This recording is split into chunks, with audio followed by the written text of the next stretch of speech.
60 ہجری میں یزید تخت نشین ہوا۔ یزید بدکار شخص تھا، ابن اسیر اور دیگر بڑی بڑی معتبر کتب تواریخ میں اس کے سیاہ کارناموں کے تذکرے موجود ہیں۔ وہ زانی تھا، شرابی تھا، مسلمانوں کا قاتل تھا۔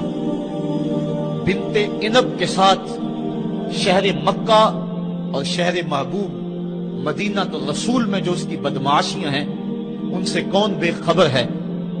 اس نے شہر مکہ میں بیٹھ کے شراب پی، اور حضرت امام حسین رضی اللہ تعالی عنہ جب گزرے تو اس نے ایک جام بڑھاتے ہوئے نواسہ رسول کے آگے پیش کرتے ہوئے کہا کہ اس کو پی لو، کہ قرآن نے یہ نہیں کہا کہ شرابیوں کے لیے خرابی ہے، بلکہ قرآن نے تو کہا نمازیوں کے لیے خرابی ہے، لہٰذا یہ شراب کا جام لے لیجئے اور اس کو نوش کر لیجئے۔ حضرت امام حسین الیاس باللہ کہتے ہوئے آگے گزر گئے۔ انہوں نے یزید کن کرتوتوں کو اپنی آنکھوں کے سامنے دیکھا تھا، اور اس کے سیاہ کارنامے حضرت عبداللہ فرماتے ہیں کہ ہم نے اس وقت اس پہ خروج کیا جب ہمیں یقین ہو گیا کہ اس کی کرتوتوں کی وجہ سے آسمان سے کہیں پتھر نہ برسنے لگ جائیں۔ صرف واقعہ کربلا ہی نہیں، اس نے مدینہ الرسول کے اندر 700 صحابہ کو شہید کیا، 10,000 تابعین کو قتل کیا، اور 300 نوجوان خواتین کی آبرو ریزی کروائی۔ اور مکہ المکرمہ میں یزید نے کعبۃ اللہ پہ سنگ باری کی۔ یہ تاریخ کے حوالے ہیں جو آپ کے سامنے رکھ رہا ہوں، حتیٰ کہ پورا مطاف پتھروں سے بھر گیا، کعبے کا غلاف جل اٹھا۔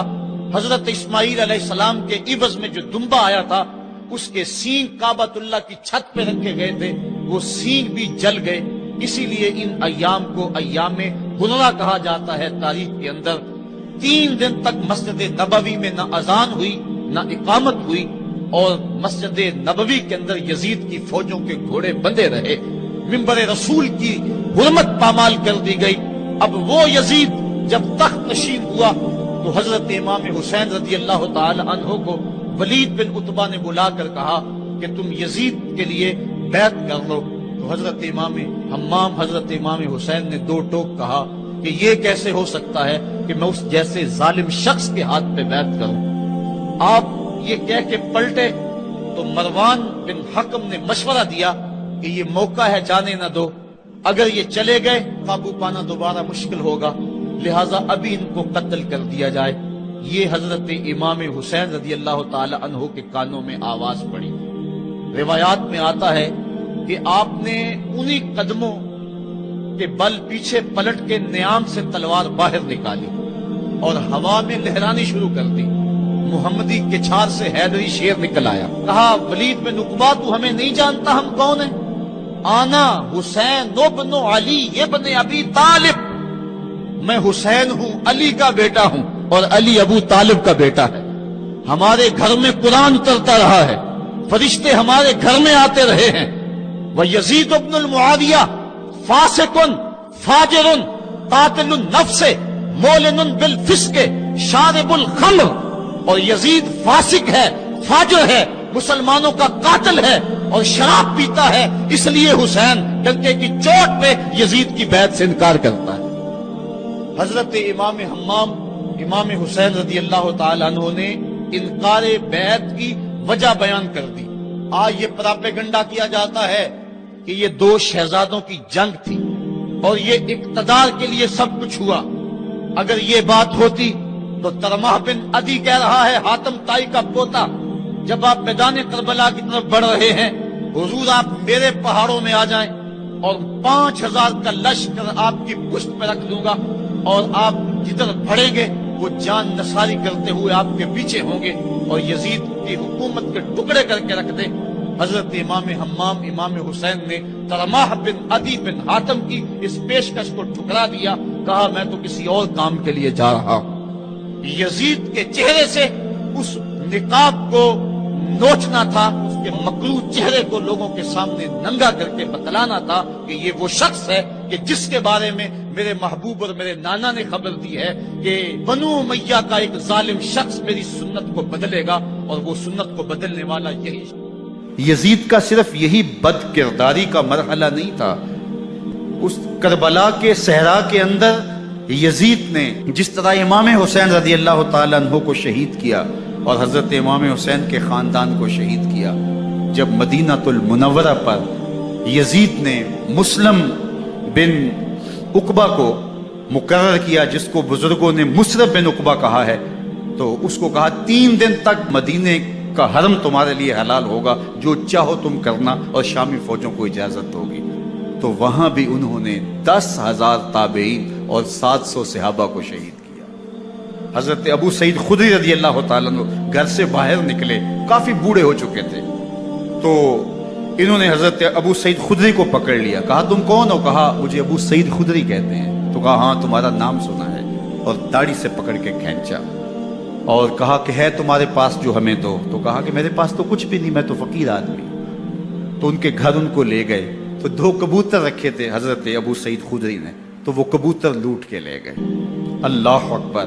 حضرت ابن سنان رضی اللہ تعالیٰ عنہ کو، جو حضور کے علم بردار تھے فتح مکہ کے دن، ان کو ستو پہلے پلائے اور پھر ان کی گردن کاٹی گئی اور کہا یہ ہے وہ ستو جو تم زندگی میں آخری بار پیو گے. ایک گھر میں داخل ہوئی شامی فوج، تو ایک خاتون کے ابھی بچہ پیدا ہوا تھا، اور قابلہ نے، دائیہ نے وہ بچہ ماں کی چھاتی پہ لٹایا، اور وہ ماں کا پہلا دودھ پی رہا تھا. تو یہ جا کے کہنے لگے نکالو تمہارے پاس جو کچھ ہے. تو اس خاتون نے کہا تم جانتے ہو یہ بچہ کون ہے؟ تو انہوں نے کہا ہم نہیں جانتے. کہا یہ حضرت ابن ابی کبشہ انماری رضی اللہ تعالیٰ عنہ کا بچہ ہے، اور یہ وہ صحابی ہیں کہ جو بیت الشجرہ کے موقع پہ حضور کے ہاتھ پہ بیعت کرتے ہیں. انہوں نے اس چیز کا لحاظ نہ کیا کہ جو کچھ ہے وہ ہمیں دو، ورنہ تیرے بچے کو نہیں چھوڑیں گے. تو ماں بچے سے مخاطب ہو کے کہتی ہے، ابھی بچہ پیدا ہوا ہے اور ماں سے پہلا دودھ پی رہے، کہ بیٹے اگر میرے پاس کچھ ہوتا، وہ قیمتی سے قیمتی چیز بھی ہوتی، تیری جان کے لیے قربان کرتی، لیکن اس وقت میرے پاس کچھ ہے نہیں. تو ایک شکی آگے بڑھا اور بچے کو ایک ٹانگ سے پکڑ کے کھینچ کے دیوار کے ساتھ پٹک کے مارا، جس سے دماغ کا بھیجا نکل گیا. کیا کیا زیادتیاں نہیں کی. 700 صحابہ حرہ کے واقعہ میں شہید کیے یزید نے، اور 10,000 تابعین شہید کیے. مسجد نبوی میں ممبر رسول کے ساتھ گھوڑے باندھے، اور وہ ممبر رسول اور مصلی رسول کے قریب لید کرتے رہے. حضرت سید عبد المسیب فرماتے ہیں میں نابینا تھا اور حضور کے روضہ انور کے پاس بیٹھا تھا، اور یزید کے سپاہی آتے، جو بھی مسجد میں نظر آتا پکڑ کے لے جاتے. مجھے نابینا سمجھ کے چھوڑ دیتے، لیکن میں پریشان تھا کہ ظہر کا وقت ہوگا، عصر کا وقت ہوگا، مغرب عشاء کا وقت ہوگا، نہ اذان، نہ اقامت، نہ جماعت، تو کیسے مجھے پتہ چلے گا کہ نماز کا وقت ہو گیا، اور کیسی میری نمازوں کا کیا بنے گا. میں اس فکر میں بیٹھا تھا. لم ازل اسمع الاذان والاقامت من قبر رسول اللہ صلی اللہ علیہ وآلہ وسلم. فرماتے ہیں جب بھی پھر نماز کا وقت آیا، گنبد خضرا سے اذان کی بھی آواز آئی، اقامت کی بھی آواز آئی. 3 دن تک مسجد نبوی کے اندر گھوڑے بندے رہے اور مدینہ کی حرمت پامال کی. مدینہ کے گھروں کے اندر یہ بد کماش داخل ہوئے، اور جو بدکاریاں انہوں نے کی کلیجہ منہ کو آتا ہے. 1002 شیزائیں ان بدکاروں کی بدکاریوں کی وجہ سے کنواری حالت کے اندر حاملہ ہوئی. 3 دن تک مدینے کا حرم انہوں نے پامال کیا، اور پھر مکہ المکرمہ میں کعبہ اللہ پر گولے برسائے اور کعبہ کا غلاف جل گیا. وہ تو یزید مر گیا، اور حضرت عبداللہ ابن زبیر رضی اللہ تعالیٰ عنہ نے اپنی خلافت کا اعلان کیا. یزید کے یہ کرتوت تھے، ادھر اہل مدینہ کو ستایا، ادھر اہل مکہ کو ستایا، اور رسول اللہ صلی اللہ علیہ وسلم کے خانوادے کی بے حرمتی اور توہین کی. نہ صرف انہیں قتل کیا گیا، ان کی لاشوں پہ گھوڑے دوڑائے. ابن سعد اور شمر جو ہے وہ خیموں میں داخل ہوا اور مخدرات اسلام کی چادریں چھیننے کی کوشش کی. حضرت زینب سلام اللہ علیہ نے مخاطب ہو کے کہا ہمارے چہرے کے رکھوالے چلے گئے ہیں، ظالم تو خیال نہیں کرتا ہم رسول اللہ کی بیٹیاں ہیں. حضرت شہربانو، حضرت زین العابدین اور حضرت زینب سلام اللہ علیہم، ان تینوں کو ایک اونٹ پہ باندھا گیا، اور باقی اونٹوں پہ باقی سادات کو، حضور کی شہزادیوں کو باندھا گیا، رسیوں میں جکڑا گیا، اور اونٹوں پہ باندھ کر کے کوفے کی جانب آگے آگے شہیدوں کے سر چل رہے ہیں اور پیچھے یہ قافلہ چل رہا ہے۔ اور جب یہ قافلہ وہاں سے گزرا جہاں لاشیں پڑی تھی، امام زین العابدین 14 سال کے تھے اور بیمار تھے، اور ان کا حوصلہ نہ ہوا، وہاں غشی ان کے اوپر آنے لگی۔ اور وہ منظر ابن کثیر نے، باقی لوگوں سب نے لکھا ہے کہ پھر جب ان کی یہ حالت ہوئی تو پھر سیدہ زینب سلام اللہ علیہا، جنہوں نے ابھی تک بڑے حوصلے کے ساتھ ساری مشکلات کا مقابلہ کیا تھا، اب ان کے بندن ٹوٹ گئے اور آنکھوں سے آنسو بہنے لگے، اور سیدہ زینب نے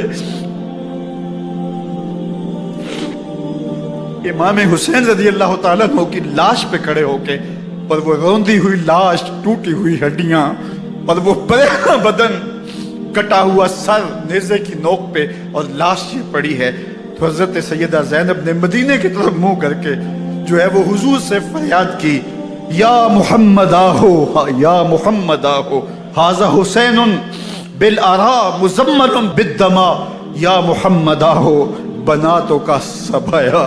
یا رسول اللہ، اے پیارے آقا، یا جدہ ہو، اے ہمارے نانا محترم، یہ دیکھیے آپ کا حسین پڑا ہوا ہے، بدن سے کپڑے اتار لیے گئے، خاک ہوائیں اڑا رہی ہیں، اور اس کے اوپر چادر جو ہے وہ مٹی کی پڑ گئی ہے، حضور آپ کی اولاد کاٹ دی گئی، اور پھر کہا بناتوں کا سبایا، حضور دیکھیے آپ کی بیٹیوں کے ہاتھ باندھ دیے گئے ہیں، اونٹوں پہ کس دیا گیا ہے، سر شہیدہ آگے آگے چل رہے ہیں، اور حضرت سیدنا امام حسین کا آگے آگے سر ہے۔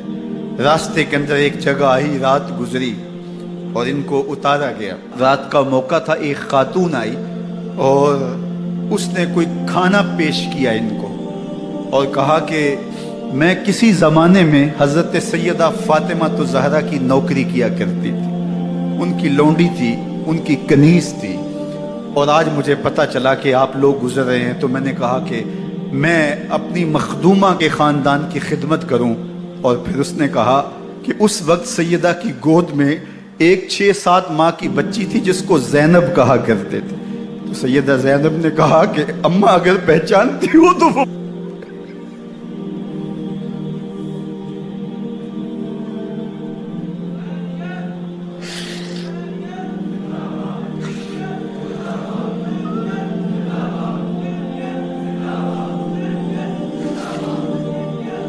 یہ تاراج اور لٹا ہوا کارواں پھر وہاں سے کوفے میں کیسے پہنچا، اور کوفے کے اندر سیدہ زینب سلام اللہ علیہا نے وہ یزید کے دربار میں، ابن زیاد کے دربار میں وہ جرأت آمیز جو باتیں کہیں، اللہ اکبر، زینب کی زبان میں علی کی خطابت بول رہی تھی، اور پھر دشمن اور دوست سارے رونے لگے، اور وہ کیا دل گداز منظر تھے۔ اور پھر یہ سروں کا قافلہ اور سادات کرام کا مشکیں کسی ہوئی ہیں اور اونٹوں پہ باندھے ہوئے، ان کو وہاں سے پھر قادسیہ، اور قادسیہ سے پھر دمشق یزید کے دربار میں پہنچایا گیا، اور وہاں سے یہ لٹے ہوئے خانمہ برباد تاراج لوگ مدینہ المنورہ میں کیسے پہنچے، اور اہل مدینہ نے کیسے استقبال کیا، اور وہ منظر کتنا دلگداز تھا جب اہل مدینہ زینب سے پوچھتے تھے زینب حسین کہاں ہے؟